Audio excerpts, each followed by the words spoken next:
Halo beautiful soul, balik lagi dengan Karin dari Twin Flame Experience. Kali ini saya sendirian dan akan membahas tentang lanjutan kemarin. Kali ini tentang pembahasan bagaimana kita bisa melaluinya dengan at least dengan tidak terlalu rough atau berharap smooth lah ya. Seperti yang sudah dibahas sebelumnya, tawar momen bisa datang dengan berbagai cara. Dia mau ikut syuting lagi nih, kan nggak mau tapi ngegangguin aja. Tawar momen bisa datang dengan berbagai cara, ya, kematian seseorang yang kita sayangi, perceraian, kehilangan pekerjaan, apapun yang memaksa kita untuk menata ulang kembali kehidupan kita dan membuat perubahan yang sesuai. Dia godain aku mulu nih tuh, ya kan? Nah, tapi nggak mau digendong. Ya, gimana sih? Nah, makna tawar momen sendiri biasanya menandakan perubahan yang besar ya.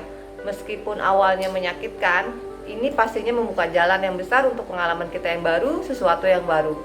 Terus gimana ya kita melalui prosesnya? Bagaimana agar bisa kita lalui prosesnya dengan mudah? Nah, hal ini berdasarkan pengalaman kami ya. Monggo yang punya yang mau sharing silakan menambahkan di komen ya. Hal yang pertama yang perlu kita lakukan adalah jangan panik, jangan takut.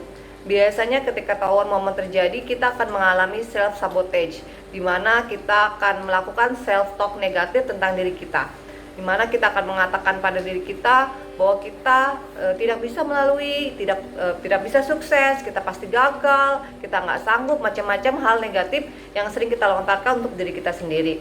Nah, stop it, jangan lakukan itu lagi.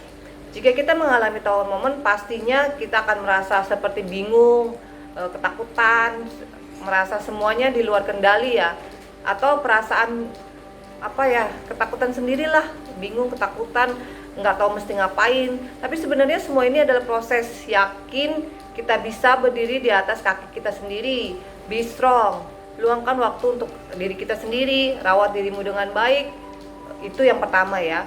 Pokoknya kita perlu menghadapi prosesnya dengan sikap pulas asih untuk diri kita sendiri ya.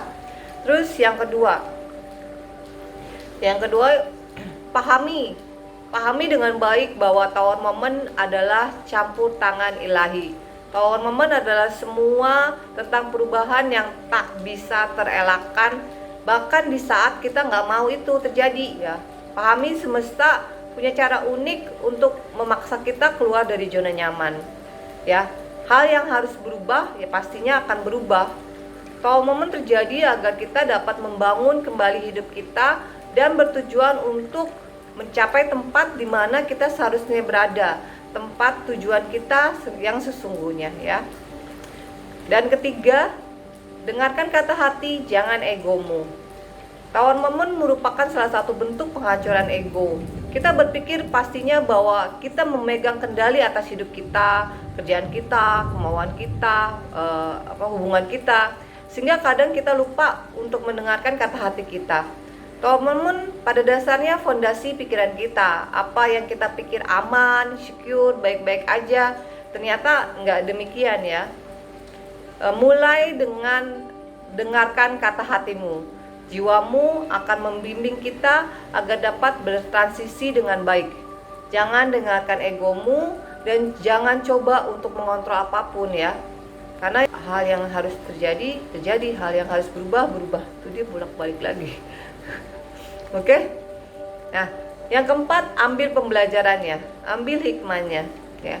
Tawar momen terjadi sebagai tanda mungkin sudah waktunya kita harus meninggalkan apa yang sudah tidak fit dengan our soul ya, apa yang tidak sesuai dengan jiwa kita. Pertanyaannya, apakah pembelajaran hidupnya telah kita dapat? Apakah pembelajarannya sudah kita pahami? Sudahkah kita memaafkan orang-orang yang menyakiti kita? Ya. Yang kelima, berserah atau let go. Nah, bayangkan hanya ada satu jalan, yaitu jalan yang curam dan pasti jatuh. Opsi pertama, kamu berjalan mengikuti ritme, semakin cepat berguling, jatuh tapi cepat tiba. Yang kedua opsinya adalah mencoba untuk turun dengan hati-hati tapi penuh tekanan, jatuh juga berapa kali, waktunya lebih lama. Pilih yang jatuh sekali tapi cepat atau berkali-kali dengan penuh tekanan. Nah, memang ketika segala sesuatunya mencapai titik nol, gak bisa kembali lagi seperti normal, kadang memang sangat menyakitkan ya, dan kadang ego kita gak menerima, dan pastinya akan membutuhkan waktu lama dan terasa sulit jika kita menolak atau terus mendengarkan ego kita. Oleh karena itu berserah dan ya udah, let go semuanya ya. Dan yang terakhir adalah menerima dengan ikhlas. Nah, ini sih menurut kami cara yang terbaik untuk bertahan dari tawar momen. Yang paling bagus adalah mengikuti flow-nya. Rasakan semua sakit, rasakan semua malu, rasakan semua penyesalan, kehilangan, dan segalanya lah. Karena itu sebagai bentuk proses ya, terima dengan baik ya, karena memang bentuk prosesnya seperti itu. Kemudian kita mencoba berserah, bertanya kepada ilahi, apa yang saya harus lakukan selanjutnya, dan perdekat diri lah ya, perdekat diri dengan yang maha pencipta. Oke, itu aja yang bisa saya share. Dan sebelumnya saya juga mohon maaf kalau beberapa email tidak kami jawab, karena memang ada yang sudah kita bahas tapi dipertanyakan kembali, ada yang sedikit halu, ada yang ya macam-macam lah ya, merasa dia twin flame tapi dari letternya itu sebenarnya dia hanya soulmate atau karmic. Jadi tolong dilihat dulu konten kami, biar dapat pemahaman dan penjelasan yang mungkin sekiranya bermanfaat bagi teman-teman. Oke, itu aja, terima kasih, jaga kesehatan, be kind, bye.